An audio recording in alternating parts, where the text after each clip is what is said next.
Hello everyone, आज की हम इस वीडियो में बात करने वाले हैं कि आप घर बैठे स्कॉलरशिप का फॉर्म किस प्रकार से फिलअप करेंगे।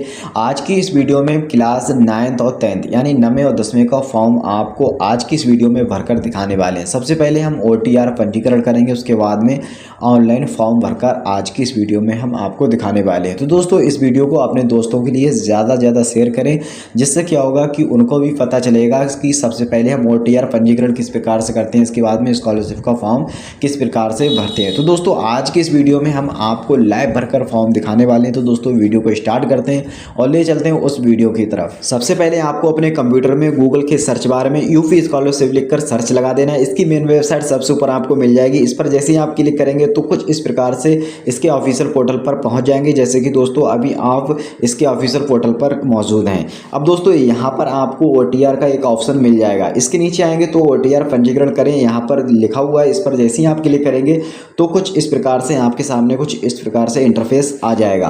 अब दोस्तों, यहाँ पर आप नीचे की साइड में आएंगे तो यहाँ पर कुछ लिखा हुआ है, जैसे कि आधार की KYC करना होगी, OTP आएगी और मोबाइल नंबर का सत्यापन वगैरह भी होगा। यहाँ आई एग्री पर क्लिक करेंगे और प्रोसीड पर क्लिक कर देंगे। प्रोसीड पर जैसे ही आप क्लिक करेंगे तो आपके सामने कुछ इस प्रकार से इंटरफेस आ जाएगा।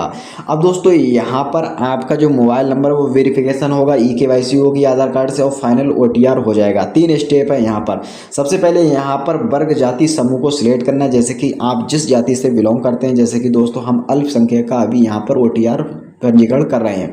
अब दोस्तों, इसके बाद में यहाँ पर आपको अपना मोबाइल नंबर डाल देना है जो आधार कार्ड से लिंक है। मोबाइल नंबर डालने के बाद में इधर इसी के साथ में यहाँ पर एक कैप्चा कोड दिया हुआ है। इस कैप्चा कोड को इस कॉलम में आपको डाल लेना है। डालने के बाद में यहाँ पर एक ऑप्शन आपको मिल जाएगा जनरेटेड OTP। इस पर जैसे ही आप क्लिक करेंगे तो आपके दिए गए मोबाइल नंबर पर एक OTP पहुँच जाएगा। अब चलिए दोस्तों, यहाँ पर हमने क्लिक कर लिया है। अब दोस्तों, हमारे दिए गए मोबाइल नंबर पर एक OTP हमें प्राप्त हो चुका है। अब दोस्तों, यहाँ पर हम OTP डाले वाले ऑप्शन में OTP को डाल देते हैं। OTP को डालने के बाद में यहाँ पर एक कैप्चा एक और दिया गया है। इस कैप्चे को इस बॉक्स में डालेंगे। अब यहाँ पर वेरीफाई OTP वाले ऑप्शन पर हमें क्लिक कर देना है। चलिए दोस्तों, फटाफट हम यहाँ पर अपना कैप्चा कोड को डाल लेते हैं। इसके बाद में वेरीफाई वाले OTP पर हमने क्लिक कर दिया। इसके बाद में हमारे सामने कुछ इस प्रकार से इंटरफेस आ जाएगा। अब दोस्तों, यहाँ पर हमें कैंडिडेट का आधार कार्ड नंबर डालना, जिसका हम स्कॉलरशिप का फॉर्म भर रहे हैं। आधार कार्ड नंबर डालने के बाद में कैप्चा कोड और मिल जाएगा। कैप्चा कोड डालने के बाद में सबमिट वाले ऑप्शन पर हमें क्लिक कर देना। चलिए दोस्तों, फटाफट हम यहाँ पर कैप्चा कोड हमने डाल लिया। इसके बाद में सबमिट करेंगे। आपके सामने ऐसा कुछ आएगा, यहाँ पर आपको ओके कर देना है। ओके करने के बाद में दोस्तों, यहाँ पर आप देखते होंगे, आप जिसका स्कॉलरशिप का फॉर्म भर रहे हैं, जो कैंडिडेट है उनका फोटो, उनका नाम, जेंडर और उनकी डेट ऑफ बर्थ, उनके पिताजी का नाम और सारा कुछ एड्रेस यहाँ पर उठा लिया गया है आधार कार्ड के जरिए से। अब दोस्तों, यहाँ पर आपको एक ऑप्शन दिखाई देता होगा वेरीफाई KYC डिटेल वाले ऑप्शन पर आपको क्लिक कर देना है। जैसे ही दोस्तों इस पर क्लिक करेंगे तो आपके आधार कार्ड में जो कैंडिडेट जिसका फॉर्म भर रहे हैं उनके आधार कार्ड में जो मोबाइल नंबर लिंक होगा, उस मोबाइल नंबर पर UID की तरफ से एक OTP भेज दिया जाएगा। अब उस OTP को यहाँ पर आपको डालना है इस बॉक्स में। अब दोस्तों, OTP को डालने के बाद में नीचे एक ऑप्शन आपको और मिलेगा वेरीफाई OTP। वेरीफाई OTP वाले ऑप्शन पर जैसे ही आप क्लिक करेंगे फिर आप अगले चरण पर पहुँच जाएंगे, जैसे कि दोस्तों आप अपनी मोबाइल स्क्रीन पर देखते होंगे। अब दोस्तों, यहाँ पर आपको अपने पिताजी का नाम डालना है। पिताजी का नाम आपके ही आधार में पीछे की साइड में मिल जाएगा। अब दोस्तों, वो नाम यहाँ पर पिताजी का डाल लीजिए। पिताजी का नाम डालने के बाद में एक ऑप्शन आपको और दिखाई देता होगा माता जी का नाम। अब दोस्तों, यहाँ पर आपको अपनी माता जी का नाम यहाँ पर डाल लेना है। जैसे कि दोस्तों यहाँ पर आप माता जी का नाम डाल लेते हैं तो एक ऑप्शन आपको और मिलेगा ईमेल का। अब दोस्तों, यहाँ पर ईमेल आईडी आपको डालना है। ईमेल आईडी आपके घर में जो बड़ा मोबाइल चलता होगा उसमें ईमेल आईडी आपको मिल जाएगी। अब दोस्तों, उस ईमेल आईडी को यहाँ पर आपको डाल लेना है। ईमेल आईडी डालने के बाद में एक ऑप्शन और मिलेगा यहाँ पर कैप्चे का। कैप्चा कोड डालने के बाद में इसे सबमिट कर देंगे। चलिए दोस्तों, फटाफट हमने कैप्चा कोड है वो यहाँ पर डाल लिया। इसके बाद में यहाँ पर हम इसको सबमिट कर देंगे। सबमिट करने के बाद में दोस्तों आप देखते होंगे आपके सामने कुछ इस प्रकार से इंटरफेस आ जाएगा। अब दोस्तों, आपका जो पंजीकरण है OTR का जो पंजीकरण है वो सफलतापूर्वक सक्सेसफुली हो गया। अब दोस्तों, इस नंबर को आप किसी अच्छी जगह नोट कर लीजिए, लिख कर रख लीजिए और इसको यहाँ से कॉपी भी कर लेंगे। कॉपी करने के बाद में यहाँ से एक ऑप्शन आपको दिखाई देता होगा होम वाले ऑप्शन पर जैसे ही क्लिक करेंगे तो इसके होम पेज पर आप कुछ इस प्रकार से पहुँच जाएंगे, जैसे कि आप देखते होंगे। अब दोस्तों, यहाँ पर एक ऑप्शन आपको ऊपर की साइड मिलेगा स्टूडेंट का, यहाँ पर एक ऑप्शन और मिलेगा न्यू रजिस्ट्रेशन का, इस पर आपको क्लिक कर देना है। जैसे ही आप इस पर क्लिक करेंगे आपके सामने कुछ इस प्रकार से इंटरफेस आ जाएगा। अगर आप SC ST में आते हैं तो पहले वाले ऑप्शन से आपका संबंध है, अगर आप पिछड़ा वर्ग में आते हैं तो दूसरे वाले में, अगर आप अल्पसंख्यक से आते हैं तो तीसरे वाले ऑप्शन पर आपको प्री मैट्रिक वाले ऑप्शन पर क्लिक करना है। प्री मैट्रिक में यानी आप 9वीं 10वीं का फॉर्म भर रहे हैं तो आपको प्री मैट्रिक ही सिलेक्ट करना है। वो दोस्तों अगर अलग अलग कॉलम दे रखे हैं, आप जिस जाति से आते हैं उसमें आपको प्री मैट्रिक सिलेक्ट कर लेना है। अच्छे से समझ गए होंगे। प्री मैट्रिक का मतलब होता है कि 9वीं और 10वीं, यानी हम 9वीं 10वीं का फॉर्म यहाँ पर भरकर दिखाने वाले हैं, तो दोस्तों हमें प्री मैट्रिक सिलेक्ट कर लेना है। प्री मैट्रिक सिलेक्ट करने के बाद में आपके सामने कुछ इस प्रकार से इंटरफेस आएगा। यहाँ पर आपको OTR नंबर डाल लेना है। इसके बाद में यहाँ से आपको सबमिट करेंगे तो आपके सामने कुछ इस प्रकार से इंटरफेस आ जाएगा, जैसे कि दोस्तों आप अपनी मोबाइल स्क्रीन पर देखते होंगे। अब दोस्तों यहाँ से आपको अपना जिला सिलेक्ट कर लेना है। जिला सिलेक्ट करने के बाद में जो आप जहाँ पर पढ़ाई कर रहे हैं, जो संस्थान है दोस्तों, वो यहाँ पर आपको अपने कॉलेज को सिलेक्ट कर लेना है। कॉलेज यानी स्कूल को सिलेक्ट करने के बाद में नीचे एक ऑप्शन आपको दिखाई देता होगा वर्ग जाति समूह। यहाँ पर आपको वर्ग जाति समूह सिलेक्ट कर लेना है। जैसे कि दोस्तों मैं अल्पसंख्यक का भर रहा हूँ। अल्पसंख्यक को सिलेक्ट करने के बाद में यहाँ पर आपको अपना धर्म सिलेक्ट करना है 4 नंबर में। धर्म को सिलेक्ट करने के बाद में आपको 5 नंबर में छात्र का नाम पड़ा हुआ मिल जाएगा। फिर इसके बाद में यहाँ पर मोबाइल नंबर भी पड़ा हुआ मिल जाएगा, क्योंकि आपने OTR में ये सारा कुछ भरा था। इसके बाद में यहाँ पर 7वें और 8वें नंबर में आपको पासवर्ड बना लेना है। पासवर्ड दोनों में सेम ही डालना है। इसी पासवर्ड की आपको हमेशा आवश्यकता पड़ेगी। इस फॉर्म को आप जब भी खोल कर देखेंगे इसका स्टेटस वगैरह, तो इसी की ज़रूरत पड़ेगी। अगर आपकी जो वेबसाइट है वो बैक हो जाती है, बंद हो जाती है, दोबारा आप फॉर्म को भरने के लिए खोलेंगे तो इसी पासवर्ड की जरूरत पड़ेगी। नीचे एक आपको कैप्चा मिलेगा। कैप्चा को डालने के बाद में नीचे एक ऑप्शन और मिलेगा प्रोसीड का रजिस्ट्रेशन। प्रोसीड रजिस्ट्रेशन पर जैसे ही आप क्लिक करेंगे तो आपके सामने कुछ इस प्रकार से इंटरफेस आ जाएगा, जैसे कि दोस्तों आप अपनी मोबाइल स्क्रीन पर देखते होंगे। अब दोस्तों इसे यहाँ से प्रिंट आउट निकाल कर रख लीजिए आप अच्छे से। अब दोस्तों इसको आप अपनी मोबाइल में भी सेव कर सकते हैं, इसका स्क्रीनशॉट वगैरह भी ले सकते हैं अगर मोबाइल से फॉर्म भर रहे हैं। तो दोस्तों यहाँ तक तो क्लियर होगा कि आपका रजिस्ट्रेशन हो चुका है। अब दोस्तों यहाँ से हमें होम पेज वाले ऑप्शन पर क्लिक कर देना है। जैसे ही हम होम वाले ऑप्शन पर क्लिक करेंगे फिर हम फिर से उसी मेन वेबसाइट पर पहुँच जाएंगे। अब दोस्तों यहाँ से हमें स्टूडेंट वाले ऑप्शन पर क्लिक करना है। फिर यहाँ से हमें लॉग इन फ्रेश वाले प्री मैट्रिक स्टूडेंट वाले ऑप्शन पर क्लिक कर देना है। जैसे ही हम इस पर क्लिक करेंगे फिर आपके सामने कुछ इस प्रकार से इंटरफेस आ जाएगा। अब दोस्तों यहाँ पर हमें रजिस्ट्रेशन नंबर अपना डाल लेना है। इसके बाद में यहाँ पर हमें OTR नंबर डालना है, जो हमने अभी निकाला था OTR।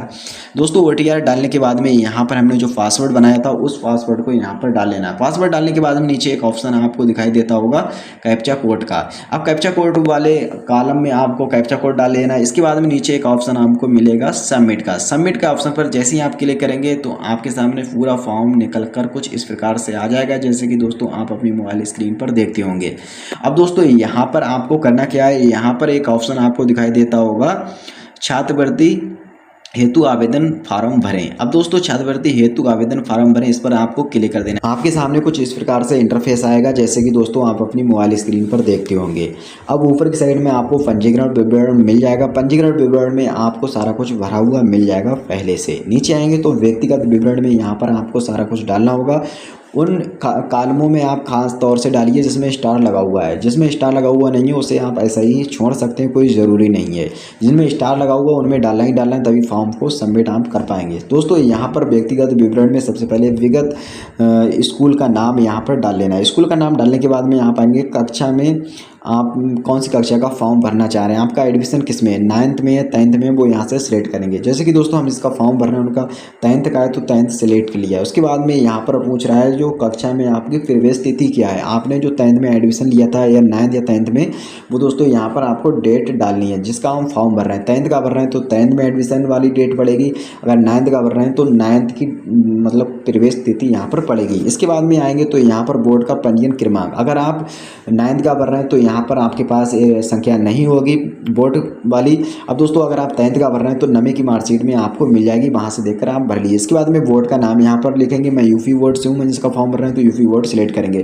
फिर इसके बाद में आएंगे तो ट्रांसफर सर्टिफिकेट नंबर और तारीख उसे ऐसा ही रहने दीजिए, कोई ज़रूरी नहीं है। इसके बाद में नीचे आएंगे तो यहाँ पर आपसे पूछ रहा है आपने जो कक्षा 8 है वो कब पास की थी। तो दोस्तों यहाँ पर जो इसका हम फॉर्म भर रहे हैं 2023 में की थी, तो दोस्तों यहाँ से हम 2023 को सिलेक्ट कर लेंगे। जैसे कि दोस्तों यहाँ पर आप देखते होंगे 2023 हमने सिलेक्ट कर लिए। इसके बाद में आएंगे तो यहाँ पर आपसे पूछ रहा है कि स्कूल का नाम, यानी आपने जो क्लास 8 जहाँ से पास की है उस स्कूल का नाम यहाँ पर आपको डालना है। चलिए दोस्तों फटाफट इन्होंने जो 8वीं कक्षा जहाँ से पास की थी उस स्कूल का नाम हमने डाल दिया। इसके बाद में पिन कोड आपसे पूछ रहा है, तो दोस्तों यहाँ से हमने पिन कोड भी डाल लिया। पिन कोड डालने के बाद में नीचे आएंगे अन्य विवरण में।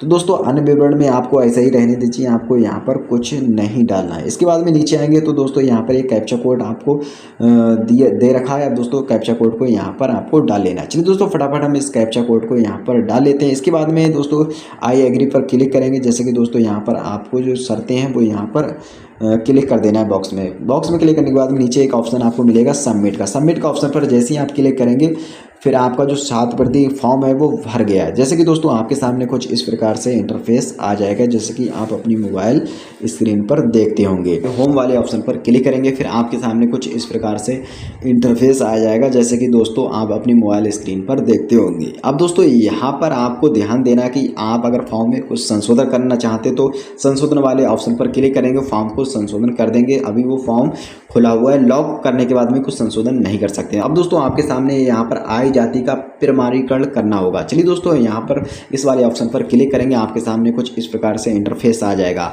अल्पसंख्यकों की जाति नहीं लगती तो दोस्तों यहाँ पर सिर्फ आय का प्रमाणीकरण करना होगा। चलिए दोस्तों फटाफट यहाँ पर आय का जो आवेदन संख्या है फॉर्म में वो यहाँ पर डाल लेते हैं। आवेदन संख्या डालने के बाद में यहाँ पर नीचे आय का जो प्रमाणीकरण है वो यहाँ पर आपको डालना होगा। यहाँ आपके पास आय होगी, जाति होगी, तो वहाँ पर लिखा हुआ होगा आवेदन नंबर और प्रमाण संख्या। तो दोस्तों यहाँ पर आपको दोनों डालने के बाद में नीचे एक कैप्चा कोड मिल जाएगा। कैप्चा कोड डालने के बाद में यहाँ पर एक ऑप्शन मिलेगा गेट डाटा। दोस्तों गेट डाटा वाले ऑप्शन पर क्लिक करेंगे तो आपकी जो आय है उसकी जानकारी आपको नीचे की साइड में दिखाई दे जाएगी, जैसे कि दोस्तों आप अपनी मोबाइल स्क्रीन पर देखते होंगे। अब दोस्तों यहाँ पर आपको करना क्या है, यहाँ पर नीचे की साइड में आएंगे तो यहाँ पर आपकी आय का सारा विवरण यहाँ पर मिल जाएगा, जैसे कि दोस्तों आप देखते होंगे। अब दोस्तों वेरीफाई इनकम डिटेल वाले ऑप्शन पर आपको क्लिक कर देना है। जैसे ही आप इस पर क्लिक करेंगे फिर आपके सामने कुछ इस प्रकार से इंटरफेस आ जाएगा, जैसे कि दोस्तों आप अपनी मोबाइल स्क्रीन पर देखते होंगे। अब दोस्तों इसके नीचे एक ऑप्शन आपको मिलेगा जाँच हेतु आवेदन प्रिंट करें। दोस्तों इसे प्रिंट कर लीजिए, आप स्कूल में भी दिखा सकते हैं या आप खुद से भी जांच उसमें कर सकते हैं। कुछ मिस्टेक होगी तो दोस्तों आप अभी संशोधन कर सकते हैं। ऊपर वाले ऑप्शन में आपको आवेदन पत्र को संशोधन करें, इस वाले ऑप्शन पर क्लिक करेंगे, पहुंच जाएंगे, वहां से आप फॉर्म को अभी संशोधन कर सकते हैं।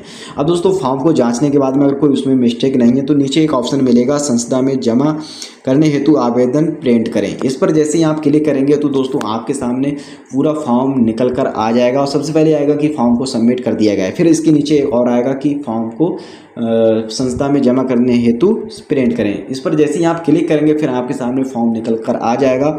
उस फॉर्म को आपको निकाल लेना है, प्रिंट आउट कर लेना है और दोस्तों वहाँ पर आपको अपने आय जाति लगाना है, प्रवेश की जो स्लिप है वो लगाना है और पिछली कक्षा की आपकी जो मार्कशीट है वो लगाना है, आधार कार्ड लगाना है और अपने कॉलेज में जमा कर देना है। आप अच्छे से समझ गए होंगे कि यूपी स्कॉलरशिप का फॉर्म हम किस प्रकार से भरते हैं। तो दोस्तों आज की इस वीडियो में मैंने OTR से लेकर पूरा स्कॉलरशिप के फॉर्म भरकर आपको दिखाया है। फिर भी अगर आपको कुछ पूछना है तो वीडियो के कमेंट बॉक्स में जाकर जल्दी से कमेंट कर दीजिए, हम जल्दी रिप्लाई देने की आपको कोशिश करेंगे। तो दोस्तों इस वीडियो को दबाकर अपने दोस्तों के लिए शेयर जरूर करें और दोस्तों इस वीडियो में बस इतना ही, कोई नई वीडियो में मुलाकात करेंगे। जब तक के लिए जय हिंद, जय भारत।